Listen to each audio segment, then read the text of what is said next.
प्रदेश में और नरसिंहपुर ज़िले में गेहूं चना का उपार्जन चल रहा है। कठिन परिस्थितियां हैं। कहीं ना कहीं पूरी जो सरकार है, चाहे मुख्यमंत्री मान लें या पूरे जो जनप्रतिनिधि हैं, वो भी मैदान में उतरे हुए हैं और किसानों को बड़ी समस्या इस बार नरसिंहपुर में देखने को मिल रही है, जो कि अभी तक ऐसी नहीं दिखी। क्या आपका? मेरा अनुभव इस उपार्जन को लेकर 20 वर्ष का है। जितनी समस्या और जितनी कठिनाई इस बार किसानों को हो रही है, इतनी कठिनाई कभी हुई नहीं है। इस मामले को देखा जाए तो ना जनप्रतिनिधि समझ पा रहे हैं, ना अधिकारी समझ पा रहे हैं। जिस प्रकार से जो सेंटर बनाए गए हैं, नए लोगों को काम दिया है, पैसे लेके सेंटर DRCS ने पैसे लिए और सेंटर बांट दिए। जिनको कोई किसी प्रकार का कोई उपार्जन का कोई अनुभव नहीं था, उनको उपार्जन का कार्य दे दिया। ऐसी कई समितियां हैं, जैसे कल्याणपुर है, देवरी है, रामपुरा है, साइखेड़ा है, जो जिनके की रजिस्ट्रेशन ही अभी हुए हैं। उनमें कोई भी एक भी कर्मचारी वहाँ नियुक्त नहीं है और उनको खरीदी केंद्र दे दिए। अब खरीदी केंद्र दे दिए जहाँ कर्मचारी नहीं है, तो किस आधार पे कैसे उपार्जन का कार्य करेंगे वहाँ पे। इमलिया एक खरीदी केंद्र है चिचली ब्लॉक का, जिसमें महिला कर्मचारी अकेली वहाँ पे नियुक्त है।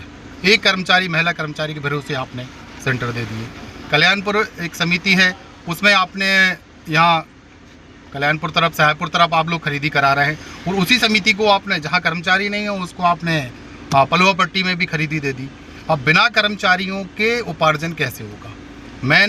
कुछ लगभग 22 से 25 समितियों को ब्लैक लिस्टेड आपके माध्यम से किस आदेश के तहत हुआ और क्यों की गई है, क्या कारण रहा? उपार्जन पॉलिसी में ऐसा इंगित रहता है, ऐसा लिखा रहता है, ऐसे निर्देश रहते हैं कि जो भी समितियां उपार्जन पॉलिसी का पालन नहीं करती हैं, उनके खिलाफ कार्रवाई किया जाए और उनको ब्लैक लिस्ट किया जाए, उनको अपात्र घोषित किया जाए। तो पिछली मूंग उपार्जन में कुछ समितियों ने non-FAQ मूंग की उपार्जन किया था और कुछ समितियों ने ऑफलाइन उपार्जन किया था। उन सभी को उपार्जन पॉलिसी नीति के तहत अपात्र घोषित किया गया है और आगामी 2 साल तक वो अपात्र घोषित रहेंगे। सर, ऐसा उसमें ये भी मेंशन रहता है कि छनाई या सफाई की व्यवस्था अगर वो करते हैं तो उनके लिए मौका दिया जाता है। नहीं, ये चूँकि माल non-FAQ है, उसको भंडारित नहीं किया जा सकता, क्योंकि शासन के निर्देश होते हैं कि FAQ माल खरीदा जाए।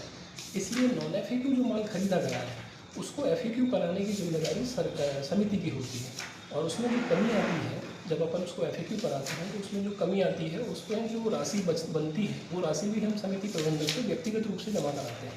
पहले भी ऐसा हुआ है।